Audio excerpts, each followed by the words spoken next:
मध्य प्रदेश में एक बार फिर सवालों की आग भड़क उठी है। सवाल ये कि क्या संविधान की शपथ लेने के बाद कोई आईएएस अफसर पूरे परिवार के साथ खुलेआम जातिवाद का झंडा उठा सकता है?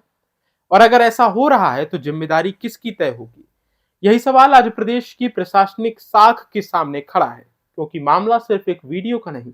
चाहे पहले संतोष वर्मा हो या अब मीनाक्षी सिंह हो और या उनके पति हो, सभी के वायरल वीडियो में कही गई बातें महज एक निजी राय नहीं है। वो बातें सत्ता, सिस्टम और समाज तीनों को सीधी चुनौती दे रही हैं। बच्चों को बताना पड़ेगा कि हम आदिवासी हैं, हम एसटी समुदाय, हमारी जाति क्या है। जातिगत पहचान और जातिवादी होना आज के समाज की, आज के समय की सबसे बड़ी मांग है। हमको आप देखते होंगे। मैं अस्त्री शास्त्री नहीं मानता धीरेन्द्र। अगर तुम्हारे अंदर हिम्मत है तो आओ हमारे शास्त्र शास्त्रार्थ कर लो, लेकिन वो शास्त्र नकली नहीं होना चाहिए, भारतीय संविधान के रूप में असली होना चाहिए। आ जाओ। 4 धाराओं का ज्ञान नहीं है, मूलभूत अधिकारों का जिसको ज्ञान नहीं है, उसको पूरे देश की 3-3 राज्यों की सरकारें सुरक्षा देने से लेके उसके स्वागत में खड़ी है।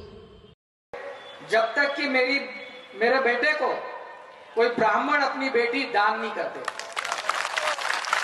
या उसका संबंध नहीं बनाते, केवल आर्थिक आधार की अगर बात है तो। नमस्कार, मैं आदर्श पांडे और आप देख रहे हैं दा लपेटा। मध्य प्रदेश में अफसरशाही की मर्यादा को लेकर के जो सवाल अब तक बंद कमरों में उठते थे, वो अब कैमरे के सामने आ चुके हैं। पहले आईएएस संतोष वर्मा का वीडियो सामने आया, जिसे लेकर आरोप लगे कि एक संवैधानिक पद पर बैठा अफसर समाज को बांटने वाली सोच को बढ़ावा क्यों दे रहा है। और अब उसी कड़ी में नाम जुड़ा है आईएएस मीनाक्षी सिंह का। वायरल वीडियो मीनाक्षी सिंह जिस तरह से जातिगत पहचान को जरूरत बता रही है, बच्चों को अपनी जाति बताने की सलाह दे रही है, अपने समाज के लोगों को तलाशने और मदद करने की अपील करती है, वो बहस को निजी सोच से निकालकर सीधे प्रशासनिक आचरण पर ले जाती है। क्या ये बातें सिर्फ एक निजी मंच पर हैं या निजी मंच पर नहीं है, बल्कि एक जिम्मेदारी संवैधानिक पद पर बैठे व्यक्ति के मुंह से आ रही है, जहां निष्पक्षता ही पहली शर्त होती है। यही वजह है कि बयान सामने आते ही सवर्ण संगठनों से लेकर सामाजिक समूहों तक तीखी प्रतिक्रिया देखने को मिल रही है।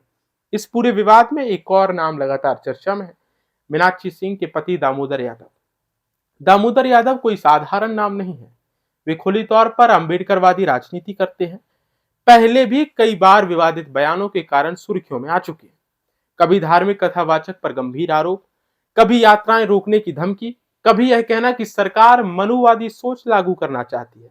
और उनके बयान अक्सर टकराव और टकराहट की राजनीति का चेहरा दिखाते हैं। अब जब पत्नी के बयान के साथ पति का यह बैकग्राउंड है, तो मामला सिर्फ एक अफसर के वीडियो का नहीं, बल्कि सवाल उठता है कि क्या ये सब एक सोची समझी वैचारिक लाइन है?